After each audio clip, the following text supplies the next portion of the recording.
senang. Bahkan di dalam Al-Qur'an siapa ayat yang bagaimana yang qul man harrama zinatallah. Siapa yang mengharamkan perhiasan Allah, maksudnya dunia ini? Siapa, Pak? Qul hiya lil ladzina amanu, kan itu katakan bahwa perhiasan dunia ini, mobil, harta segala macam itu untuk orang yang beriman. Khalisatan yaumal qiyamah, dan secara khusus untuk orang beriman pada hari kiamat. Kalau sekarang tidak khusus orang beriman saja.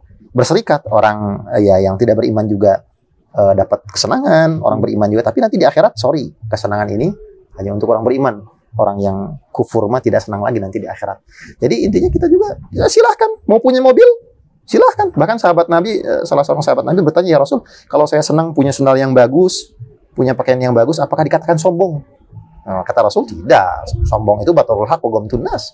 Terserah kamu mau letak apa namanya? Ya intinya letaknya bukan pada itu ya. Intinya senang. Tapi gini, masalahnya kalau kita ngejar habis-habisan sampai lupa sholat, lupa dakwah, ini yang jadi warning. Mau ngejar senang di dunia, mau dengan senang di dunia itu berbalut dengan sakit. Maksudnya begini, lagi bahagianya ya harus ketemu dengan sedih. Lagi banyak-banyak duit harus besok-besok rugi. Udah sempurna kan? Tapi kalau di akhirat senangnya fi syughulin fakihun. Sibuk dengan senang-senang. Jadi sampai senang-senang itu sibuk gitu. Nggak ada telepon dari bos. Kalau sekarang kan memang kita punya jabatan nih, direktur atau apa. Tapi nanti owner telepon. Kan kita walaupun direktur bukan yang punyanya gitu. Tolong dong ini. Atau hatta jadi bos sekalipun, yang pemilik sekalipun, owner sibuk juga nge-controlling.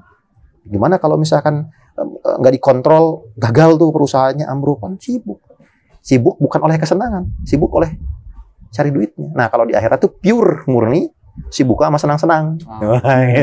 Masya Allah, luar biasa. Jadi kalau mau cari dunia kesenangan bisa dan boleh, tidak ada yang marah. Cuman apa yang harus digarisbawahinya, sesenang-senang apapun kita di dunia itu limited, terbatas. Jadi kalau bagi seorang muslimah ya kasih senang, alhamdulillah. Ya Allah, ditampi, terima ini.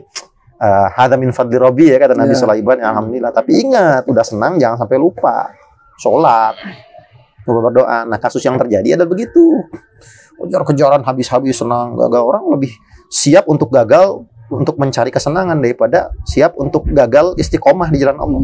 Baca Quran sekali gagal, ini baca Quran teh susah, malas udah berhenti.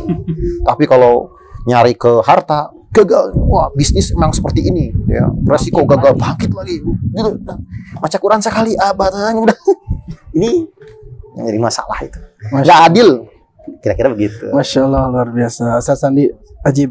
Nah ini Ustaz Nasrul nih, Ustaz Sandi dari tadi berbicara tentang kebahagiaan, raihlah kebahagiaan. Nah gimana caranya, tahapannya untuk mendapatkan kebahagiaan itu? Mungkin untuk cara ya sebenarnya sama saja, karena memang kita ini hidup di dunia itu sama itu aja, dari dulu air gitu aja, dari tempat tinggi ke tempat yang bawah. Angin begitu saja, ada angin dari barat ke timur, nanti balik lagi ada yang timur dari ke barat, nggak berubah. Matahari juga sama, terbit dari timur, terbit ke barat. Begitu juga dengan kehidupan manusia. Kehidupan manusia pun sama saja, dari dulu sampai sekarang begitu saja. Masalah paling ekonomi, masalah paling tentang perseteruan antar individu dengan individu, kelompok dengan kelompok. Yang berbeda itu adalah orangnya, orang yang berbeda, orang yang menjalaninya. Sehingga untuk cara mendapatkan kebahagiaan pun sama, tidak ada yang berbeda. Kalau dulu para nabi ini yang kita wajibkan kan 25. Sedangkan yang keseluruhan ada 124.000 nabi yang Allah turunkan gitu kan. Itu semuanya tetap mengajak kepada kebahagiaan. Selain manusia senang, manusia pun harus mendapatkan kebahagiaan. Begitu. Sebenarnya Allah itu baik. Manusia itu senang, silakan senang. Ada yang senang dengan pertaniannya, ada yang senang perdagangannya, dan pasti akan sukses dengan apa yang dia tekuni. Tapi ada yang belum bisa sukses, itu kebahagiaannya, yaitu batinnya. Nah maka di 124.000 nabi ini yang Allah utus, semua mengajak kepada kebahagiaan. Caranya satu, kan kalau secara agama kan ucapkan la ilaha illallah. Biasanya kau akan bahagia seperti itu. Intinya secara dasar itu cara bahagia itulah kita bagaimana taat kepada Allah. Dan iman, harus ada iman dulu berarti ya. Betul.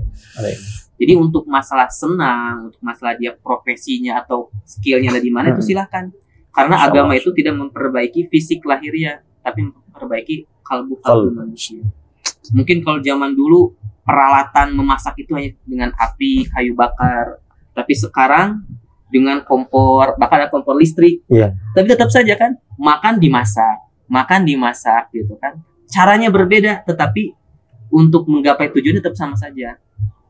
Dia mau sibuk di sini, mau skillnya di situ, silakan saja. Itu tergantung skill masing-masing. Tentu cari kebahagiaan cuma satu, semuanya seragam. Orang kaya mau bahagia, amalkan agama. Orang miskin mau bahagia, amalkan agama. Orang sehat mau bahagia, amalkan agama. Begitu seterusnya, tua, muda, laki-laki dan perempuan sama. Hanya mengamalkan agama, disitulah dia akan mendapatkan kebahagiaan batin. Masya Allah, luar biasa. Jadi kebahagiaan itu memang tadi bisa didapatkan dengan amal-amal agama. Kalau senang orang kafir bisa, orang muslim bisa. Tapi bahagia khusus orang-orang yang beriman. Gitu. Nah, ketika seseorang ini beriman, kemudian yakin bahwa segala sesuatu ini diatur oleh Allah Subhanahu Wa Taala, maka dia akan tenang hidupnya. Disitulah letak kebahagiaan. Ketika lapar, dia yakin bahwa yang membuat lapar adalah Allah Subhanahu Wa Taala. Saya jadi ingat kisah rusa kemarin. Itu rusa, kisah favorit ya. Kisah favorit, kisah rusa. Ada rusa yang mau melahirkan. Kemudian rusa itu mencari tempat yang sepi, yang dekat sungai. Ternyata di waktu itu mulai gemuruh petir, seolah-olah mau hujan. Ternyata di situ juga ada pemburu. Ada pemburu yang ingin menyerbu rusa, memburu rusa, memanah rusa.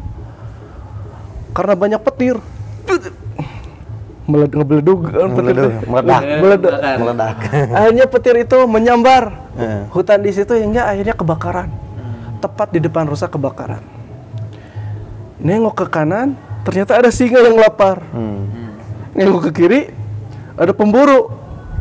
Lalu gimana? Di depan kebakaran. Di kanan ada singa. Di kiri ada pemburu. Ya, salah satu di antara tiga mati dipanah atau mati karena kebakar atau mati dimakan singa. Tapi rusa ini imannya bagus. Sudah ditakdirkan oleh Allah Subhanahu Wa Taala. Akhirnya dia fokus melahirkan anaknya, tidak terkesan dengan keadaan itu.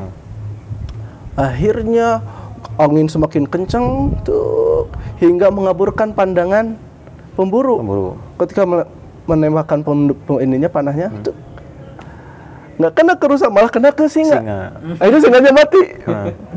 Akhirnya hujan semakin deras tuh. Akhirnya dia udah nggak fokus lagi mau memburu kan, pergi cari tempat teduh.